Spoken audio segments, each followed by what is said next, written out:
Hey everyone, and welcome back to another episode of Default Global. This is where we connect with global first entrepreneurs and remote work experts from all around the world. And our guest today is Christophe Pasquier, founder and CEO at Slite. Christophe, thanks for joining us today. Thanks so much, Vit, for having me. Absolutely. Christoph, in your career, you have accomplished so much, building Slide remotely since 2016, I guess, right? And Mhm. cultivating this amazing team across 12 different countries.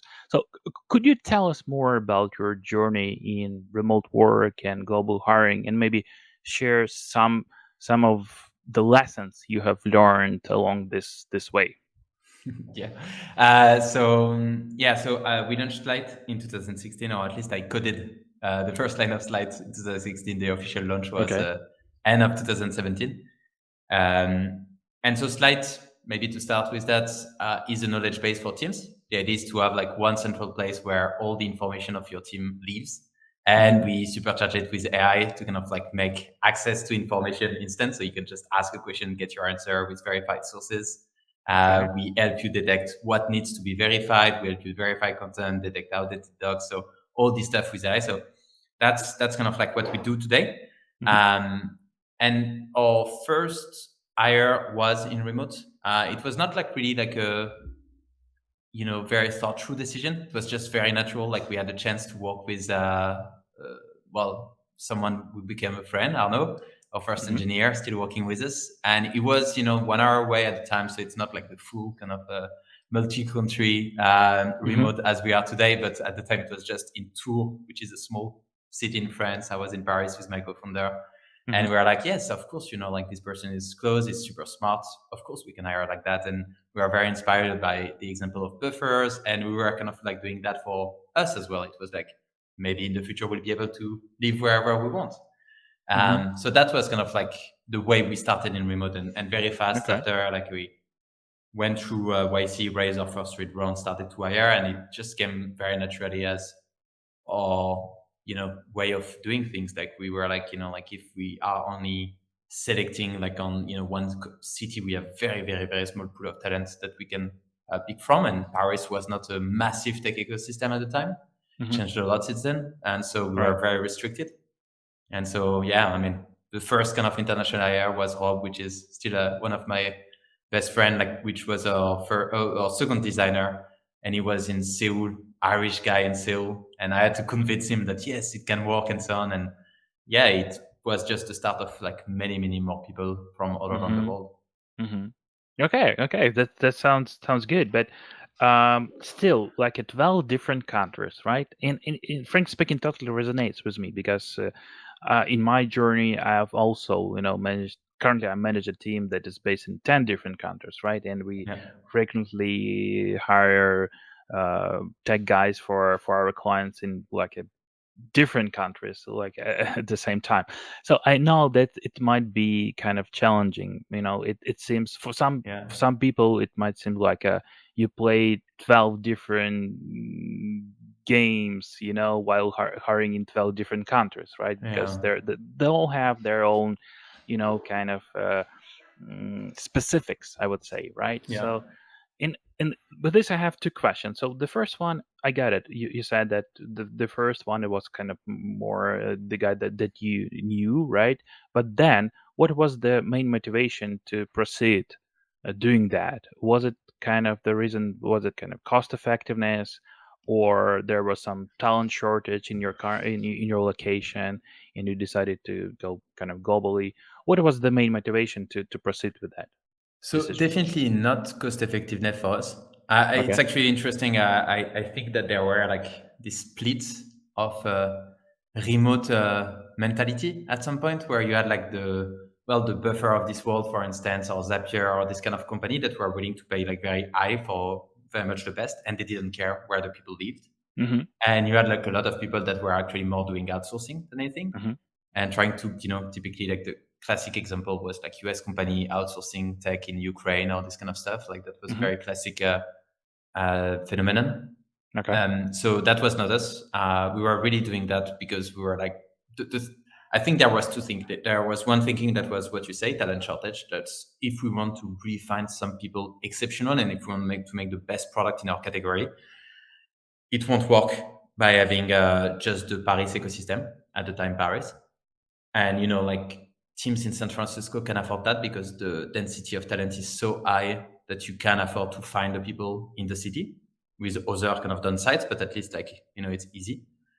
If you are in Europe, or if you were in Europe, at least at the time, it was impossible. And the second Right. kind of reason was almost a matter of DNA.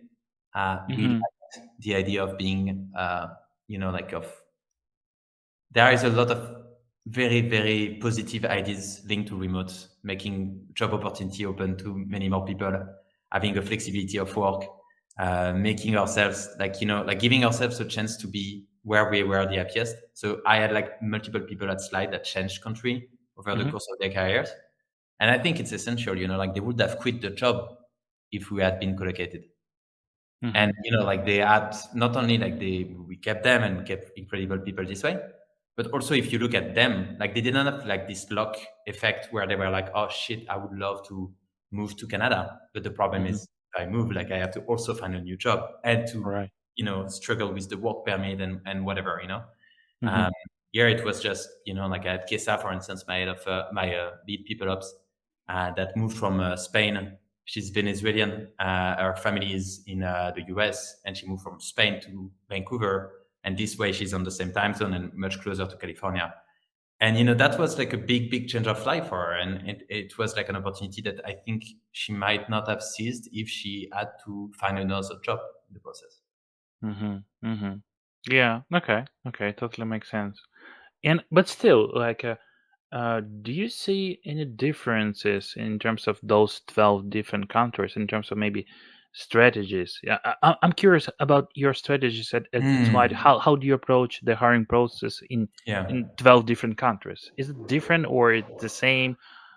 Just curious to hear your opinion on that. Yeah, it's a good question. I mean, on the very practical side, we don't do any. Well, there is just one thing that we do now, but at least at the beginning, like we didn't do any distinction between the countries. We just kind of like Mm-hmm. had people from around the world applying, and we're having an approach which was quite simple. If we could hire them through an EOR, like a deal for us, we would, and they would Mm-hmm. handle the compliance and so on.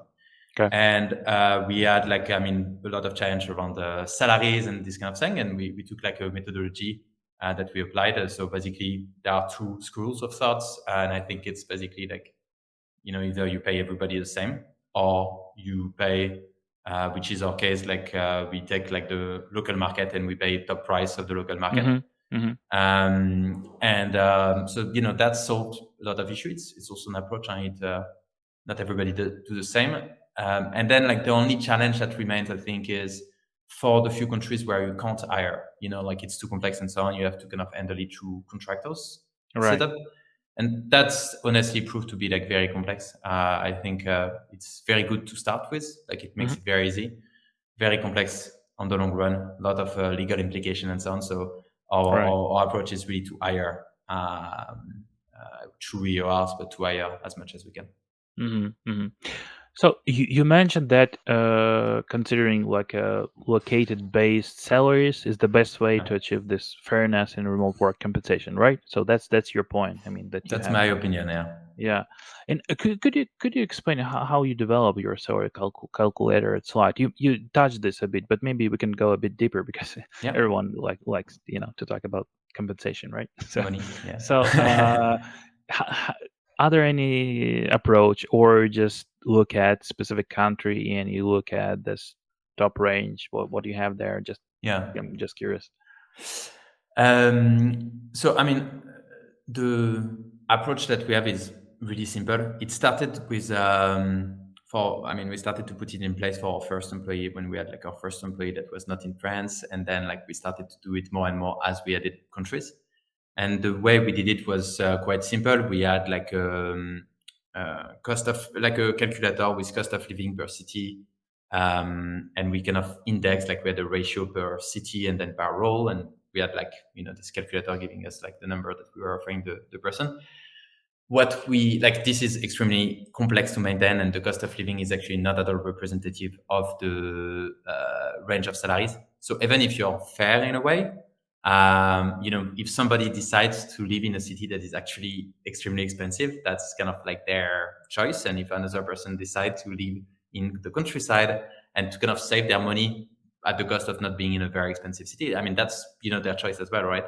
So what we decided to do at the end was to kind of define zones and areas, and to look at compensation benchmarks. So you have like these companies, like we use Kansa at the moment, which just compile a lot of salaries from all around the world of tech, actually from modern tech, I think, in their case. And to do it by location, by role, so by departments, by also sub roles, and then by range. And so we basically just use that. Like we take that, we set our benchmark being like like at the top, whatever, like 15 percentile, I think, of the location, and just pay this. Okay, and I'm just curious. What will happen if some of your employee just decided to move from one location to another one? Are you going to Yeah. reconsider his compensation? Yeah, absolutely. So we had that happen multiple times, and I can give you like two examples. We had a data analyst that moved from London to Lisbon, and it was I mean, he moved quite fast, and he knew that already. So that was the only case where we reduced the compensation. But I mean, it was a bit easy because we actually had discussed that with him already. Um, so because it was accepted when he signed the thing, like if you stay in London, this is the thing, but if you go to Lisbon, like like we adapt. We never had that for other people. I guess it will be a bit more tricky when it happens, but what happened was that for great employees that decided to go to their country and it was more expensive, we reviewed the salary accordingly, because there is no way the person will stick if we can't give Yeah, them something that is like aligned with the cost of living of the right, city. So in this case, for instance, the example I right, gave earlier, like right, right. Kesa, she was in I don't remember the name of the city near Valencia in Hmm. Spain. Hmm. Going to Vancouver, I mean, it's literally double the cost of everything. Right. So there is no way this person will stick if we didn't align. And then it's a choice, of course. Like if somebody told me tomorrow, I want to move to San Francisco, and there Hmm. was no kind of interest for the business, probably that would say, okay, it's becoming too expensive for us.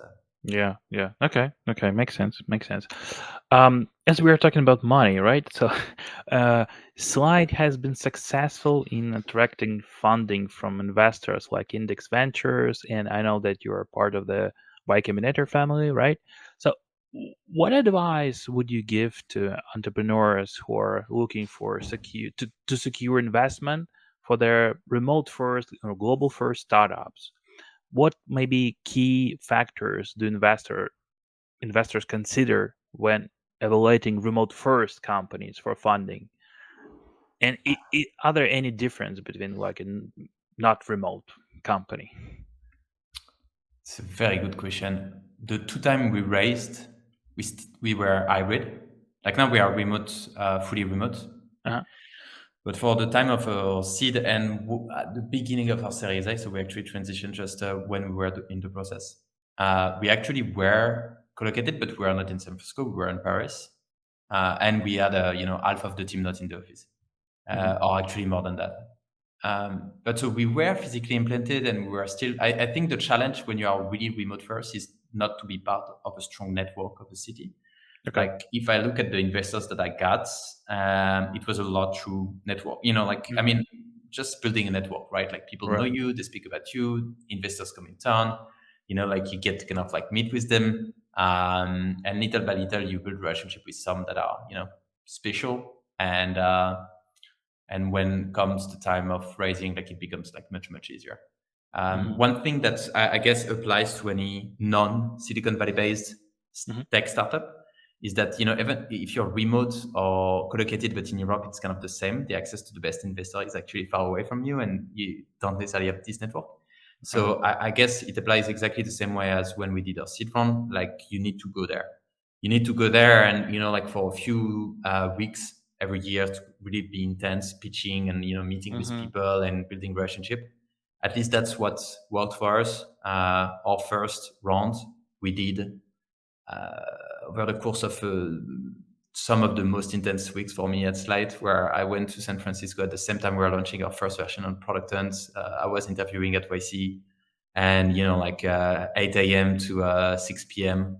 I was in the city doing kind of a meeting after meeting after meeting, all Hmm. this jet lagged while waking up at 5 a.m. with the team on the other side Crazy. of the Atlantic, having started their day and so on. So it was very, very intense, but I think it's also like the most motivating kind of weeks you can have. So yeah, you need to actively go there. If you really want to close like the best thing, like you need to actively go there, make sure that you kind of like build a list of meetings Hmm. ahead, and then like it just comes naturally. You ask to angels, potential angels, to introduce you to the right people, Right. and actually like condensating these times of fundraising over a very short amount of time is a great exercise, because it makes you rehearse your pitch, like over and over and over and over and over again. Like one of the best trick in a way that I did, for instance, was having the interview to YC. Like we already did the application sound, but the physical interview to YC was at the very end of 2 weeks of a roadshow, like, like going to a lot of VCs. And my slides, I knew them by heart, and, like all the kind of challenges that people could have on Hmm. not buying the vision or whatever. I could have argument. I had the time to build argument or understanding of, where I needed to explain more Hmm. my thoughts, or the stuff where I needed to be clear on this is an unknown, and if you buy it. If not, like I understand, but that's something that we work on, and we just don't know. Hmm. So yeah, like I think you need to go there and be, like take this as an opportunity to not make it a diluted effort, but a very Hmm. intense one. Okay, got it. So it seems that remote work doesn't really work for fundraising, right? Yeah, I mean, like I never had the experience, right? I think for a Series B or Series C, so everything that is like really in the kind of like growth stage, it probably is different. Mhm. Investors come, I keep Yeah, receiving a yeah. lot, like whatever They're five. throwing money to you. Well, I mean, yes, I guess like if you really have a business that is visible, that generates Yeah, a lot of revenue and so on, like you won't get these problems. Maybe the problems to access the best one, but that's yeah. it. But for seed, pre-seed, seed, and a bit Series A, I Challenging, think yeah. it's it's quite different. Like you need to make yourself visible. Right. It totally makes sense. Okay, so let's talk about AI, right? So AI is transforming various aspects of work, of global hiring, right? So Yeah. including this, yeah, remote work, global hiring, and basically everything in between. And as I know, Slide is also AI powered tool. So from your perspective, how do you see this AI playing a role in global hiring and in remote work over maybe next 2 years? How do you see this? In global hiring, honestly, I think you have much better insights than I do. I'm very curious as an end user to try tools that will help me in the phase of sourcing and detecting Hmm. talents. With that, I think it can be interesting. Of course, Okay. risk of bias and so on. I don't know. For human things, it's actually a bit tricky, but for Yeah. what I know about is much more collaboration. So we, like offer a tool, this knowledge base, which is really a workspace where teams can really collaborate on all their things, all their projects, have their meeting docs, their SOPs, their processes, like everything in one place. And Hmm. this is a key tool for any remote worker. Like basically, if Right. you're in remote, one of the pillar, even the pillar of remote is transparency. Really having access to the knowledge of your teammates without them being in the same room or awake even. And that's something that you need this kind of tool to achieve. The challenge is when this tool is not complete, when it's not up to date, when it's not Right. accessible. And so the job that we have had for years, Slide, but overall our industry, has been about that. Like there is three jobs. You create the knowledge, generate it, and put it on written format. You need to maintain it, which is very kind of like challenging and demanding role. And then you need to have like a place where you can actually access knowledge, right? Not just one Hmm. link at a time, but actually be able to consume it. Hmm. And what happened before was that the creation part, it's basically you have like one person that is assigned. So typically, like in our largest company, like 1,500 people, customer, like you have like one person for, or a team of three people, let's say, for all this company that will Hmm. coordinate others to write things down. And like not everybody is engaged. It takes a lot of time. You need to do structure and to plan things to be written and so on, and to make sure that it's kept continuously updated. It's actually a lot of work. Yeah. You have actually knowledge manager roles that are made for that today. Mm-hmm.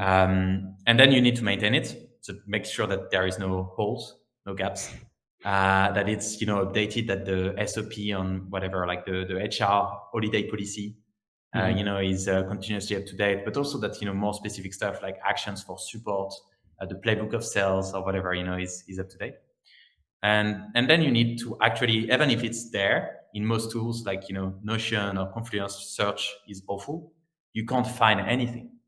And so the way we, of Right. course, we I agree. always we always built our tool before AI, so that all these pillars, we make them better. Like we have like a verification status, so that which documents are trustable or not for the maintenance part. We have like a creation.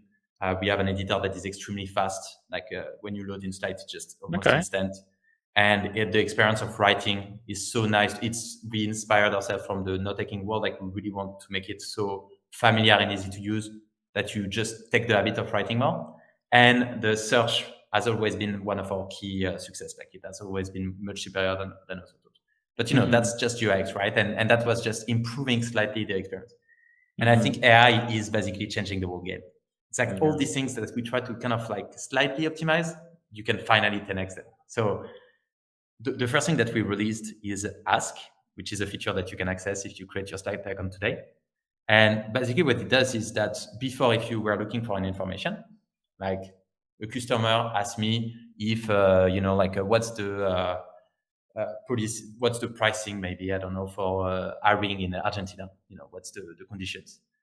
Before you would be typing Argentina, and then you have actually 15 docs about Argentina. And you're like, oh shit, it's not that. So maybe it's in the, another kind of keyword. Maybe it's Buenos Aires. Maybe like you have something specific to a city. And then you are like typing another thing, like, maybe pricing or payments or whatever.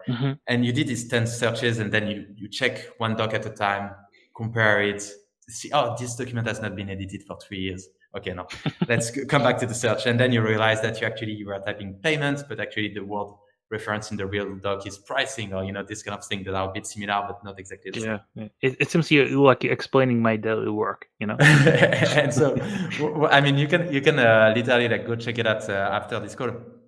In Slite, you have Ask, which is the main kind of like CTA. You click on it, you just type whatever question. And basically we kind of find, well, I mean, I won't explain how it works under the hood, but we managed to kind of feed AI with the right content, semantically searched, so you can type any keywords, it will work, even if it's not exactly the same. And we'll just give you the answer. And because the documents are verified in Slite, you will know, even like you will have the answer. You over each sentence, it will give you which source it used to generate this part of the answer. So it can combine multiple docs. And you can access, you can then cross-check and go to the doc if you want, but you just have your answer straight away. And so that's one of the example of this job of finding the information with AI, which just changed. That's very overnight. powerful. And we think this way for the two other job, like creation and maintenance. Like maintenance, we are building a tool to kind of like detect all the documents that you should maintain, that you should verify. So all the canonical knowledge that you should kind of like keep updated. All the knowledge that is outdated or seems outdated or not used enough and so on. So we kind of like help you control your knowledge base. And the creation part is like something that we've kind of like this is very early days on this part, but really exciting. We actually read content from your other tools. So we try right now with Slack, like we are in exploration mode on this, where actually like not everything is written in Slack. There is a lot of contradiction, so it can't really act as a similar knowledge base kind of like purpose, but a lot of knowledge is in there. And so what we are kind of like working on is to be able to actually detect nuggets of knowledge and say, well, actually like this is a support action that has been inserted, but maybe you should log it so that future people can find it straight away in the knowledge base. And so we are kind of reading this information from Slack today, maybe from your transcript of meeting tomorrow, and from your emails the day after, and helping you actually build up your knowledge base or update your knowledge base as you work. Really, like you maybe the future of documentation is you don't document anything; it's just done for you as you work. So that's kind of like how I see our world going. Yeah, it's very powerful, and yeah, it absolutely kind of resonates with me. Well, you're explaining this. It seems that you gained one more client.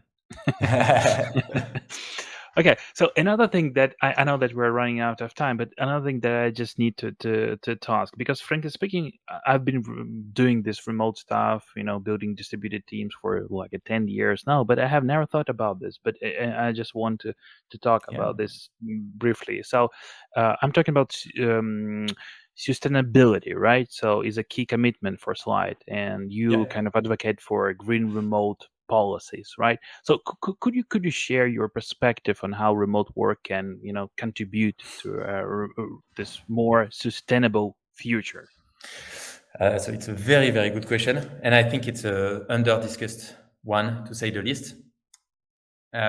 So the challenge of I'm my background is in engineering, and I Hmm. was in energy part of engineering. And so a lot of my friends are working in energy, in nuclear, in Yeah. solar panel and wind panel, and in investment around that and so on. So it's a topic that I speak about a lot. Hmm. And there is a big gap between like the knowledge of the overall population, let's say, on like what impacts or not climate, or what impacts at which level, and well, what it should be given the challenge it is. And one of the things that I hear often with remote is you remove the need to commute. So Hmm. surely it's positive for the planet, right? And it's true, of course. Like especially for companies that where people would have commuted, does make a lot of sense. It's positive, but it's not the only impact. Like as soon as you have people working from all around the world and you want them to meet, which I believe is absolutely essential to build a team that is healthy and happy, Hmm. the balance is like like very, very different than if you don't put these flights into the equation. Right. And so the big challenge that we kind of looked at in the last years is really to look at the rhythm of gathering, the number of the geographical place that you choose for your gathering, Hmm. because that will kind of impact a lot the number of travel Yeah. being made in a plane. Like if you take, small distance car, and if you take trains, it's not really impactful, so it's fine. Hmm. Um, Flight is really what matters the most. And you can compare it with the cost, the saving in terms of like office building electricity, and in terms of commuting savings. And what we see is that basically most companies that prone a very, very completely distributed model, I think is like are bound to kind of be extremely negative for the planet. And so that's something that I loved. I was very attracted by this idea. But if you really put it in perspective, our current challenge of the world challenge, it's just not a model that gets scaled. So my opinion, and we did this kind of like we made this decision with Pierre, my co-founder, a year and a half ago, a year ago, was to say, okay, if we do the math, we're like, this is not sustainable, and it's fine. Like we can be happy and we can find great people and we can still work in remote while being in a kind of more kind of like a geographically centered place. And so what we are doing right now is that we're really trying to focus our hiring around EU, and this way we can maintain like a good rhythm of gathering. And the second thing that we do is that we always privilege the place of gathering around this question. Like it's really cool to be in Hawaii, or like any kind of like a fancy like Bali place and so on. Hmm. But if you look at this impact, it doesn't make any sense. And the second thing is Yeah. that I actually think that it's we did, for instance, in the past, like something in Essaouira in Morocco, very cool place, beautiful surfboards and so on. And Hmm. then, like for instance, our last off Slite was in Wilsam, which is a little city in Belgium. Hmm. Quite rainy and so on. Well, it was a blast. Like we had like Hmm. really like one of our best off Slite ever. And the reality is that these retreats, like what make them successful is mostly the team, how you Hmm. organize them, what you ship during this week. Yeah. So you don't need to be in the fancy place and so on to Right. kind of like have a great culture and bonding. So I think it's good to kind of like just remove this as the status quo of like Hmm. being in the coolest place or whatever. Like if your team is cool, any place you will go to will be the best. Yeah, And that's true. yeah, like it's I think it's really essential that people kind of forget about this idea of the remote team being like all around the world, gathering in the best looking place, and really thinking about hubs of like like continents or a bit more than that, but centric things. And the thing that is cool is that you can still hire in faraway places for support, for like for some form of local needs. Hmm. But basically, it works as long as like you have 90% or 80% of your workforce relatively kind of like like in a similar geographical area, knowing that it can be 2,000 kilometers away. You just need to be a bit more restricted. Yeah, that sounds cool. Okay, so probably my last question, really fast. What maybe three key pieces of advice would you give entrepreneurs, executives who are kind of new to this global hiring and remote work when it comes to navigating this complexity of international hiring and building distributed teams? What three pieces of advice would you give them who are kind of new to this area? Hmm. Um, I will start by well, I mean, I need to say it, but like building a great writing culture. Like nothing happen if you have the wrong tool. Like in a Right, remote world, it just can't work. So pick right. the right tool, pick Slite. But Okay. I mean, for real, like build a very kind of good async culture. The second bit I would say is really in opposition to what I just said, is that like pure async culture in remote, or pure async culture in general, but it happens open in remote, is actually dangerous. So you need to balance sync with async, which is Hmm. very kind of like tight dance to kind of figure out. And one thing that is like obvious to anyone that has experienced that is organize onboarding of Slite, like onboarding retreats for the people that arrive. Hmm. So when somebody arrives at site, they meet with like the two people that they work with the most in the first month or 2 months, Hmm. or there is a retreat with everyone, which makes it happen. That's essential to build trust and to build excitement and to have like people really feeling part of the same crew. Um, and yeah, I guess those would be the two. I will Okay. stick to this. Okay. Sounds good. Sounds good. Okay. Okay. So thanks a lot, Christophe, for sharing your insights on international hiring across 12 different countries, sharing those insights on funding for the remote first companies, right? And for telling us about those challenges and obstacles of hiring globally and what you should be aware of. So yeah, we wish you and Slide all the best in your journey. Thanks for joining us today. Thanks so much for having me, Vit. Absolutely.